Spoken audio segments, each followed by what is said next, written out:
রাজধানীর বাজারে বেড়েছে চালের দাম। মানভেদে সরু ও মোটা চালের দাম বেড়েছে কেজিতে 2 থেকে 7 টাকা পর্যন্ত।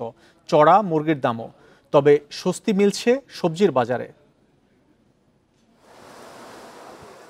ঈদ করে ঢাকায় ফিরেছেন কর্মজীবীরা, তাই ছুটির দিনে ভিড় বেড়েছে নিত্যপণ্যের বাজারে। তবে তাদের অস্বস্তিতে পড়তে হচ্ছে চাল কিনতে গিয়ে। সপ্তাহের ব্যবধানে সরু চালের কেজিতে বেড়েছে 7 টাকার মতো। গত সপ্তাহে মিনিকেট 75 থেকে 80 টাকা কেজিতে কেনা গেলেও এখন তা বিক্রি হচ্ছে 80 থেকে 88 টাকায়। 58 টাকার নিচে মিলছে না মোটা চাল। বাড়তি দামের জন্য মিল মালিকদের দুষছেন বিক্রেতারা। বাইরে থেকে ঢাকা আপ ডাউনের যে গাড়ি ভাড়া ডবল, সব কিছু খরচা বেশি দেওয়ার পরে ঢাকায় আসার পরে মানুষ একটু বিপদের মধ্যে আছে। চাউলের দাম, কাঁচা মাছের দামও বেশি। সিন্ডিকেটের কারণে বাজার বাড়ছে, বাড়ার কোনো প্রশ্ন উঠে না। কারণ দেশে পর্যাপ্ত পরিমাণ ধান চাউল আছে, আর গত 2 মাস আগে সরকার বাড়ি থেকে আমদানি করছে। কোরবানি ঈদের আগে কমেছিল মুরগির দাম, তবে এখন আবার চাহিদা বাড়ায় বেড়েছে দাম।